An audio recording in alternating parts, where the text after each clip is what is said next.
What up? Grandpa MC coming at you with another video.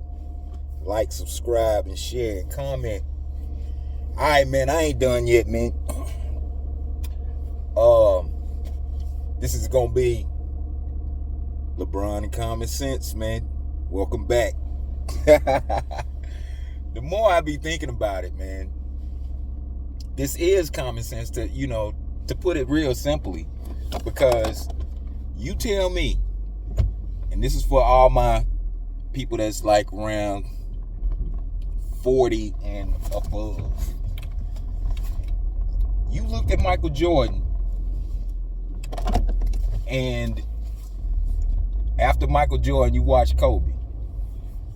So then you watch LeBron. You tell me, is there any comparison? What comparison can be made between those three? The first, Kobe and Mike, you can compare. But LeBron, it's no comparison to those two.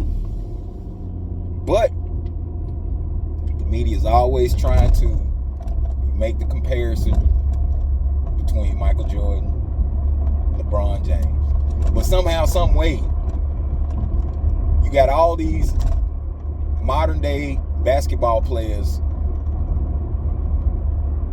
basically saying that Kobe was one of the coldest ever, but they totally skip over him.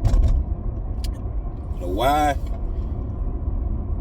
The title says it all, man. It's common sense, because it's no way in the world LeBron compares to Kobe. So if he can't compare to Kobe, how can he compare to Michael Jordan? Hell, could you even compare him to Magic? And this just a little, like a little short story. This was like in 2010. This is after LeBron went to the Magic. He went to Miami, right? When he first went to Miami, I got a homeboy. Me and him went to high school together. We graduated together. I used to hit him different times. I'd be like, Magic 2.0. My boy, this is the same friend of mine that was a Lakers fan and I was a Bulls fan. He was telling me Magic and I hated Magic. Anyway, my boy watched Magic Johnson when he was in high school. And he said that LeBron didn't even compare to Magic. So how can you say that LeBron is better than Mike, better than Kobe, and better than Magic? It's not even, they don't even want to touch that a lot of times. Because the thing about it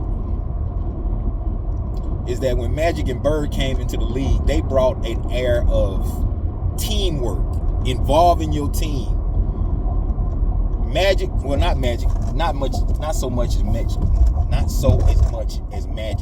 but Larry Bird did not have a superstar team when he first hit the Celtics. Remember, they had 28 wins the year prior, so he came there, boosted them up to 65.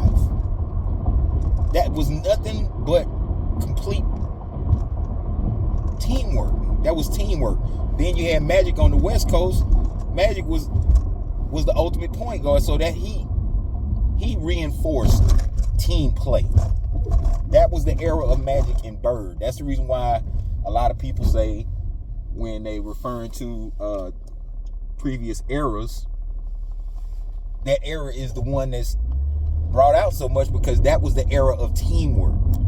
The Celtics played team ball. The Lakers played team ball. And the Lakers had not way, but they had superstars on it. They had James Worthy. Magic was on Byron Scott's podcast talking about how beautiful a player that James Worthy was. But if Magic wasn't getting him the ball, I don't think Worthy would have had the stage to be able to show his skills and what he could do. If Magic was really a selfish player. That's hilarious. But then you had the early 2000s. KG and Kobe, just to pick, and Iverson, those three. Now, excluding Iverson. Iverson was about team ball. Well, he was. It's kind of hard because the thing about Iverson, that Philly team, all those guys agreed either outwardly or inwardly that they were going to support Allen Iverson no matter what, which was another form of team ball. That was a team that you knew where their offense was going to come from, but they all played great team defense. And some of those times, and sometimes you would get surprised by a certain player. You know, Aaron McKee was a very capable player, and he didn't get his chance to shine a lot, but he did shine with Iverson because he won the six-man award, if I'm not mistaken. And that was the year that they went to the finals. So, I mean, that was a special year for Philly and Iverson and them. But it was still team ball, even though one guy was taking most of the shots. You know, Kobe went to the Lakers, and he had to basically capitulate to Shaq for power of the team in his first couple of years, and then he got tired of him improving, and Shaq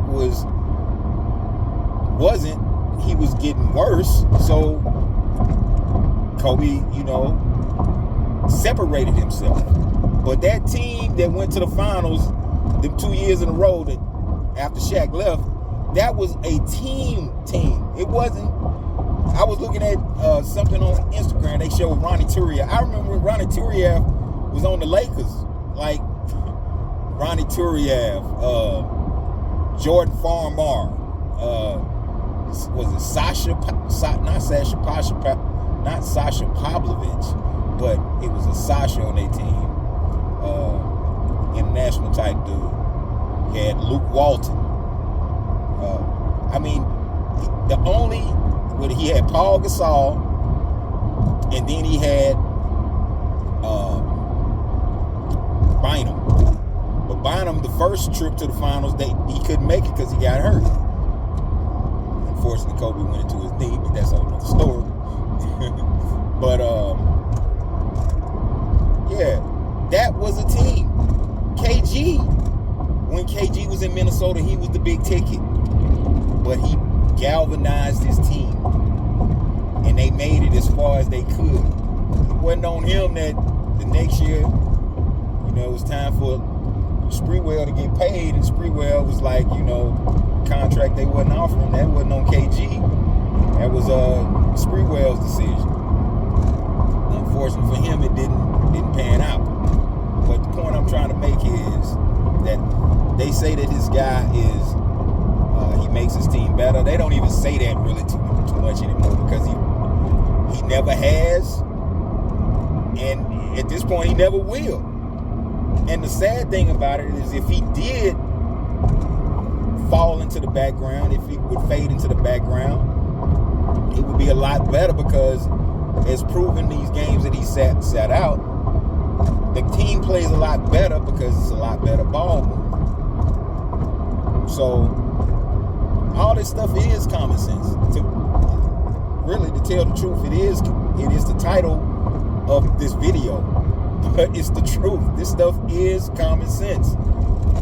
If they tell you he is, it has to be so when your eyes have seen better. It's just wild. It's just wild. They, you know, like, you watch the footwork of Jordan or Kobe. Hell, the footwork of Akeem Olajuwon, does LeBron even compare? And, you know, somebody to compare LeBron to, even though I don't think he was on his level either. Charles Barkley, the later years of Charles Barkley was hard to sit through, to be honest. Like, because I think the outside life of the NBA was starting to catch up with Barkley, along with the age. But to watch Barkley back down people for a minute in the shot clock, basically almost the whole shot clock, was getting a little tiresome. I mean, and I love Barkley, man. I love Barkley, but it got tiresome to watch him play because he was trying to always draw a double team, and then he was trying to sometimes he would try to get his shot off, and that got tiresome. And you think people not tired of watching LeBron year 22? Man, get out of here. That's the reason why your viewership is falling off, because people are tired of watching this guy. And people got tired of watching Jordan. Now, I don't, if he wouldn't have retired in '98 and kept on playing through, I wonder if it would have been that way. But again, Jordan played differently than LeBron. Jordan went out there, he was chasing down balls, he was still playing defense. Neither one of those things LeBron does unless it's like a chase down block. He'll get up for a chase down block. And one more thing before I get off here and start my night. Shout out to old Angry Old Hoops, 93 Zay, and Sports and Fitness Friends. They did a group chat today, and they were showing highlights of the game that he played against Orlando. And LeBron, I think he got this ball stripped from him, and he put his head down like an old man, which he is in basketball terms. He's not an old man in real life, but he's an old man in basketball.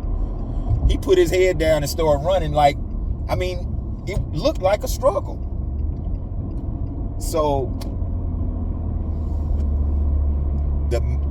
another thing with common sense is him playing as long as he has. He's trying to put these numbers so far ahead of anybody else that nobody's really going to catch him, because it's not going to be a primetime player that's going to play 20 plus years. This ain't football. He's not a quarterback.